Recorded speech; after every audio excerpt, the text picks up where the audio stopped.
Hi అండి. అందరికీ నమస్కారం. Welcome to my channel. ఈ వీడియోలో ఏపీ ప్రభుత్వ ఉద్యోగులకు మరియు పెన్షనర్లకు 12వ పీఆర్సీలో ఎంత శాతం డీఏడీఆర్ మెర్జ్ అవుతుంది? బేసిక్ పే ఎంతవరకు పెరగనుంది? అనే అంచనాతో పూర్తి వివరాలైతే వీడియోలో తెలుసుకుందాము.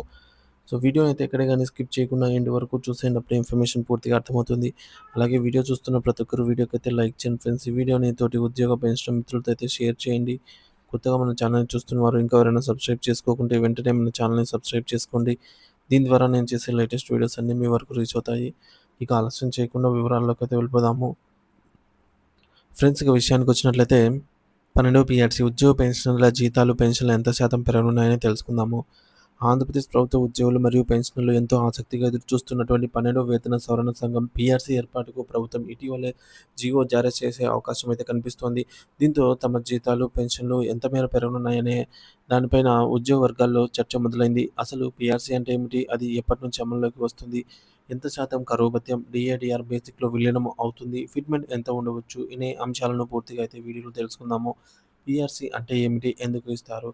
అంటే ప్రతి 5 సంవత్సరాలకు ఒకసారి పెరుగుతున్న ధరలను, జీవన వ్యయాన్ని అనుగుణంగా ప్రభుత్వ ఉద్యోగులకు మరియు పెన్షనర్లకు బేసిక్ పే మూల వేతనాన్ని సవరించడానికి ప్రభుత్వం ఒక కమిటీ నియమిస్తుంది.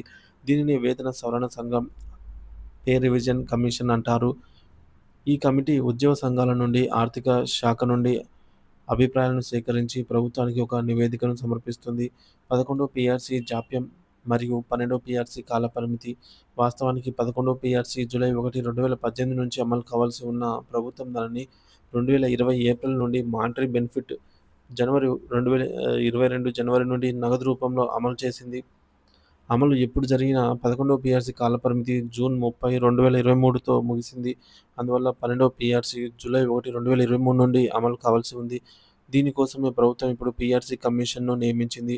నివేదిక సమర్పణకు కమిటీ ఒక సంవత్సరం గడువు అయితే గరిష్టంగా ఇవ్వడం జరుగుతుంది. సో, కీలక అంశం డీఏడీఆర్ విలీనం మెర్జ్.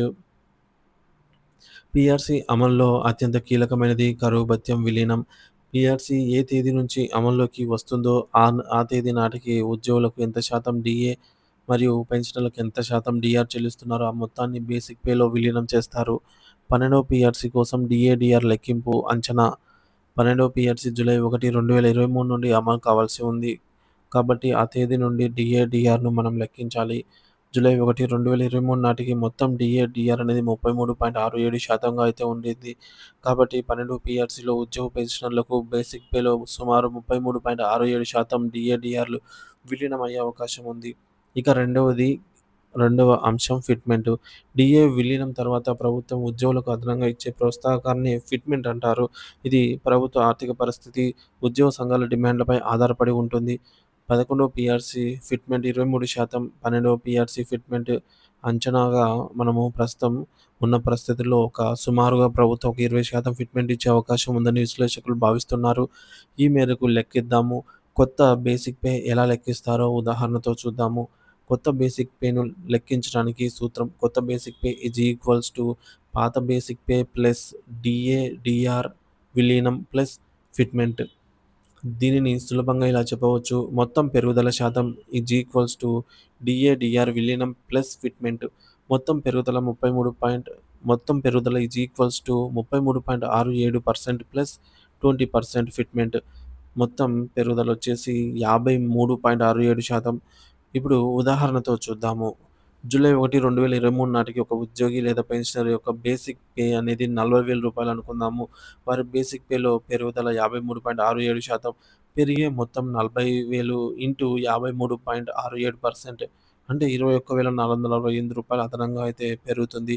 కొత్త బేసిక్ పే అంచనా 40,000 ప్లస్ రూ. 21,468 మొత్తం కలిపి రూ. 61,468 అవుతుంది. అంటే 40,000 బేసిక్ పే ఉన్న ఉద్యోగి లేదా పెన్షనర్‌కు 12వ పీఆర్సీ తర్వాత సుమారుగా రూ. 61,468 కొత్త బేసిక్ పే పొందే అవకాశం అయితే ఉంది. పీఆర్సీ కమిటీ నివేదిక, ఉద్యోగ సంఘాలతో చర్చలు, ప్రభుత్వ తుది నిర్ణయం తర్వాతే అసలు సంఖ్యలు స్పష్టమవుతాయి. పైన పేర్కొన్నవి కేవలం ప్రస్తుత సమాచారం, గత అనుభవాల ఆధారంగా చేసిన అంచనాలు మాత్రమే. ఏదైనా 12వ పీఆర్సీ అమలుతో ఉద్యోగ పెన్షన్ల జీతభత్యాలు గణనీయంగా పెరగనున్నాయనేది నిర్వివాదాంశము అంటే తథ్యము. సో, 12 పీఆర్సీ అనేది గరిష్టంగా మనకు కమిటీ నియమించిన తర్వాత ఒక సంవత్సరం గడువైతే పడుతుంది. సో, ఇప్పటికే మనకు పీఆర్‌సీ అమలయ్యి 2 సంవత్సరాలు పూర్తి కావాల్సిన నేపథ్యంలో ఇంకా పీఆర్‌సీ కమిషన్‌ని కూడా నియమించలేదు కాబట్టి, ఇంత మేర ఆలస్యమైంది కాబట్టి ఉద్యోగ పెన్షనర్లు పీఆర్‌సీ కమిషన్ లేకుండా డైరెక్ట్ ఫిట్‌మెంట్ ఆధారంగా 12వ పీఆర్‌సీని ప్రకటించాలి అనైతే భావిస్తున్నారు. సో, ప్రభుత్వ నిర్ణయం ఏదేమైనా కూడా త్వరితగతిన ఉద్యోగ పెన్షన్‌లకు వెల్లడించాలనైతే ఆశిద్దాము. సో, పీఆర్‌సీకి సంబంధించి ఎటువంటి అప్డేట్స్ వచ్చినా సరే మన ఛానల్ ద్వారా అప్డేట్ ఇస్తూనే ఉంటాను. ఇంకా ఎవరైనా మన ఛానెల్ సబ్స్క్రైబ్ చేసుకోకపోతే వెంటనే మన ఛానెల్ సబ్స్క్రైబ్ చేసుకొని అప్డేట్స్ అయితే ఫాలో అవుతుండండి. Thank you for watching this video.